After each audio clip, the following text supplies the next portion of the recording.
Hey guys, and welcome back to my channel. My name is Michelle, and today we're going to do something fun. I have chosen 3 quotes to live by that I do live by and I think about all the time. They are random and they don't really go together. The only thing they have in common is they're all from Elizabeth Gilbert.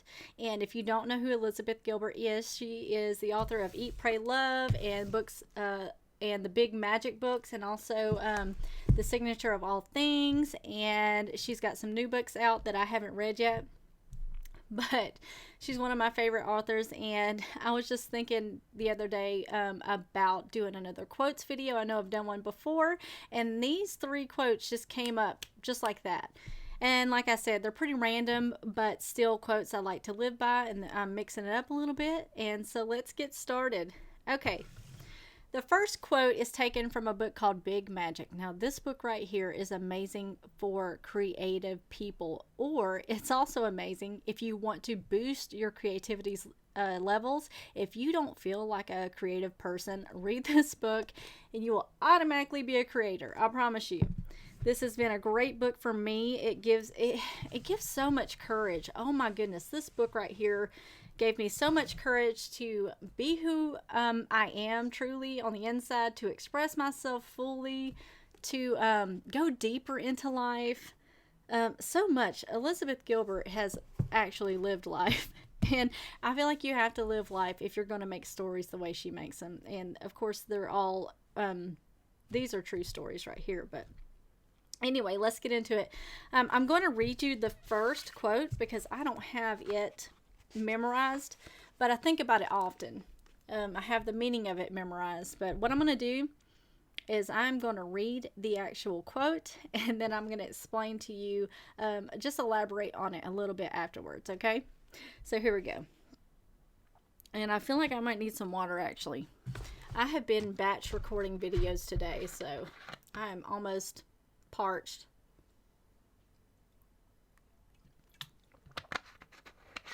Okay, sorry about that, guys, but a girl's got a drink. Okay, here we go. So Elizabeth Gilbert has an interesting perspective of where ideas come from, and let me just say, get ready. Okay. So I believe that our planet is inhabited not only by animals and plants and bacteria and viruses, but also by ideas. Ideas are disembodied, energetic life form. They are completely separate from us, but capable of interacting with us, albeit strangely. Ideas have no material body, but they do have consciousness. And they most certainly have will. Ideas are driven by a single impulse to be made manifest. And the only way an idea can be made manifest in our world is through a collaboration with a human partner. It is only through a human's efforts that an idea can be escorted out of the ether and into the realm of the actual. How about that? And I believe this 100%. I honestly think that there are so many ideas floating around in whatever we want to call this, the air, the ethers, whatever, because I experience a plethora of ideas that come to me all day long. And I think that's because I'm open. I have made myself open. I am an open channel for whatever comes through to me. Now, I don't act on all the ideas. I'm a good judge of ideas. And actually, Elizabeth talks about this in her book as well. Is you can have certain ideas and you can feel honored that they come to you, but you know they're a mismatch. And those ideas, you thank them and you let them go. And then there are ideas that come to you, and all the ideas want to do is they just want to be made manifest. They just want to be tangible. They just want to come into reality. And so we can be that for them. Whatever ideas that come through, you're given an opportunity to manifest them into a reality. And you have to be careful, though. if you don't take action on the ideas that resonate with you, and if you don't take action on the ideas that come to you and tap on your shoulder that you know you should do, but you're just procrastinating or pushing them away, or other things are filling your time and you're not able to act on them, what happens is that idea goes on and finds somebody else who is open and who is listening and who is ready and who is actually willing to bring them and make them manifest and bring them into their reality, okay? And this has proven true time and time, especially recently. I was going to do another 7-day meditation. I was going to make a 7-day meditation. I made one last year or a couple years ago. And I wanted to update it because I've learned a lot more, and I was going to do it, but I've kind of procrastinated on it, and I have noticed that other people have been doing them, and so I know that idea came to me. I didn't act on it. It went to somebody else. They made it come into fruition. It's in their reality. It's made manifest to them, and I still may do a 7-day meditation. But, this is how ideas work. So when you see an idea come in, and 100% this is something that's lighting you up, and anything that lights you up and gives you energy and makes you feel inspired is most likely something that you should do. So go ahead and act on it. And even if it's not, act on it anyway.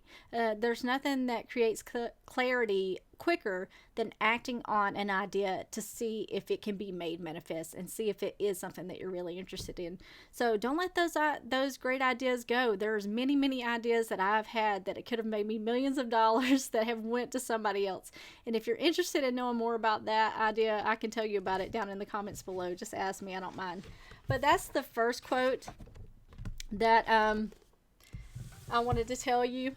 Now, this book right here, Eat, Pray, Love, I first saw this in film form, and I thought it was a fiction story. And then later on, and even after I found this book at a thrift store and started reading it, I read it as fiction, and I did not realize that this is a true story. But this book is so interesting to me. Now, I'm going to tell you about a quote in this book, though, but it's weird. This book is crazy. I still have not finished this book. Not because it's boring, not because, I'm lazy. This book is like penetrated my reality in ways that I just, getting a little choked up about it. That's embarrassing. But, okay. Let me get myself together. Okay, so let me start off by telling you that this book starts out with Elizabeth Gilbert being a divorcee, and she's in a lot of pain and she's in a lot of suffering, and I really resonated with her in this book at the time. I think this was back in probably 2016 or 2017 when I was going through a lot of anxiety and a lot of just bad times in my life. And so when I first started reading this book, she went to Italy. And it was so crazy to me how this book influenced me. So when she goes to Italy, she almost like embraced life. I mean, she eats all this cheesecake, and she drinks all this wine, and she eats all the pasta, and she eats all the breads, and she just indulges in life. And that's almost, I took on Elizabeth's adventure as my own.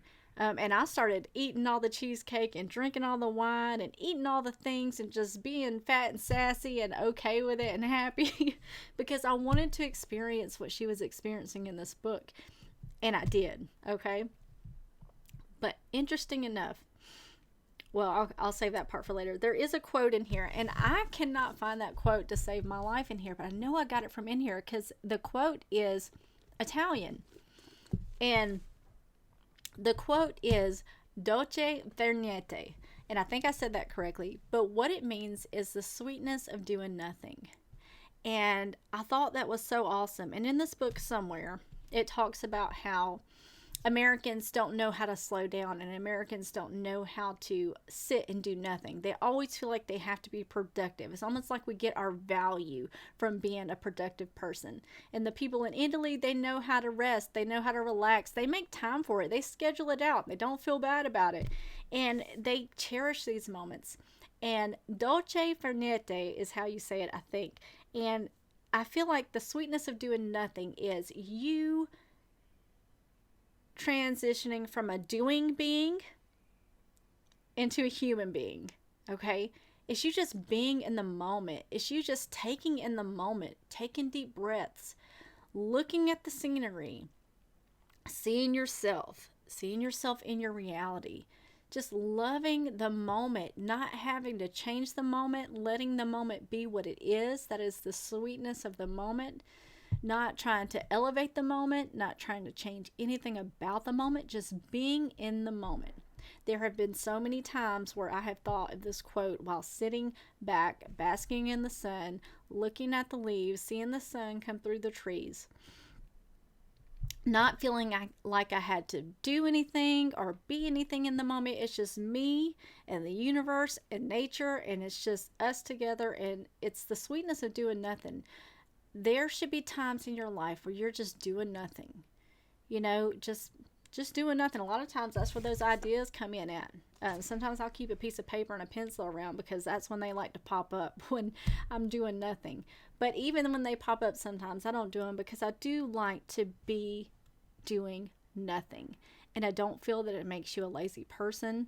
I feel like it is a very productive time, the sweetness of doing nothing, because in those nothing moments, you're relaxing, you're regenerating, you're leaving space, you're re-energizing, you're sometimes mulling through thoughts sometimes, but I don't even do that. I just literally will sit there as blank as I can be and just listen to the birds, watch the sun come through the trees, or watch the waves hit the bank if I'm at the lake, and it is sweet. And so, dolce far niente, practice it in your life, is one of the things that I practice daily, always. And, we don't always have to be productive. We don't have to always be doing things. We can take time to rest and do nothing. It's called, we are human beings and we're not human doings. We are more than our work. We are more than our productivity. Okay? There's a lot more to us than meets the eye. All right. Oh, and the reason why I got so choked up earlier is because when she went to India, she discovered meditation. And that's when I discovered meditation. I got really curious as to what meditation was. What is this meditation thing? I'd never done it before. I was in a lot of pain, a lot of anxiety, a lot of suffering. This book introduced me to meditation, and it has changed my life. And I'm trying not to get emotional on camera, but it literally has changed everything. And it's so funny. I just picked this book up last week when I was sunbathing, basking in the sweetness of doing nothing. And I finally made it to Bali. So Elizabeth is in Bali now, and I don't know what will come out of her Bali trip for me. But I picked it back up, and I'm excited. And I really didn't think this was going to be a book type of video, but it's turned out to be a little bit of a promotion of Elizabeth Gilbert's books too. But they are both very awesome books, and I'm looking forward to see how Bali is going to change my life. This goes hand in hand. Now, I don't really know where this came from. I just know Elizabeth Gilbert said this quote, and when I read it, it was right around that time. I need some more water, guys. It was right around that time where I just discovered meditation.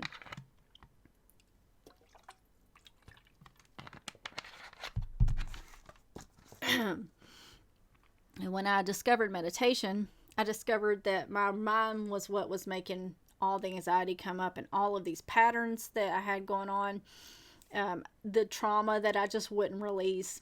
It's a little deep. It goes into a lot. But Elizabeth Gilbert's quote kind of jump-started me and helped me, give me that kick in the butt that I needed to let all that go, all that trauma go that was creating the anxiety. And it's this. Elizabeth tweeted one time, "I've never seen any life transformation that didn't begin with the person in question finally getting sick of their own bullshit." And that's what I did. I realized that I was the one causing all the bullshit in my life. I was the one causing all the anxiety in my life through my thoughts, through my habitual patterns. I was the one that was causing things to go wrong in my life, and it wasn't anybody else's fault. I wasn't a victim. I was causing this myself. And when I read that, I just realized if I want to have any kind of transformation in my life, or if you want to have any transformation in your life, you're going to have to finally get sick of your own bullshit, sick of the own stuff that you keep self-sabotaging yourself. You keep bringing things onto yourself that you know you need to let go of. And that's what I finally realized. And once I realized it was me who kept these negative things in my reality, and who kept like reliving stuff that I didn't want to live through and that I didn't want to put up with all the time. And I realized that I created all of it. And so once I realized that, I was able to tear down the things that I created and let go of them and start to rebuild the reality that I wanted. And so thank you, Elizabeth Gilbert, for all of these quotes. I hope I wasn't too weird or emotional in this video, but this is just me being vulnerable and real. And I think anytime I share these quotes, it is very nerve-wracking for me because I feel like I'm sharing part of myself, because I do get attached to words. Words are very powerful for me. But that's all I have for you guys today. I hope you guys will go out and practice some of these quotes, and let me know below what your favorite quote was. But also leave your favorite quotes below, because I'm a stickler for quotes. I love quotes. And I do live by quotes. If I find a good one, I'm going to put it into practice. They're like mantras for my life. So that's all I have for you guys today. I hope you guys enjoyed my little emotional escapade here. But let me know your favorite quotes below, and I will see you guys next time I make a video. Bye-bye.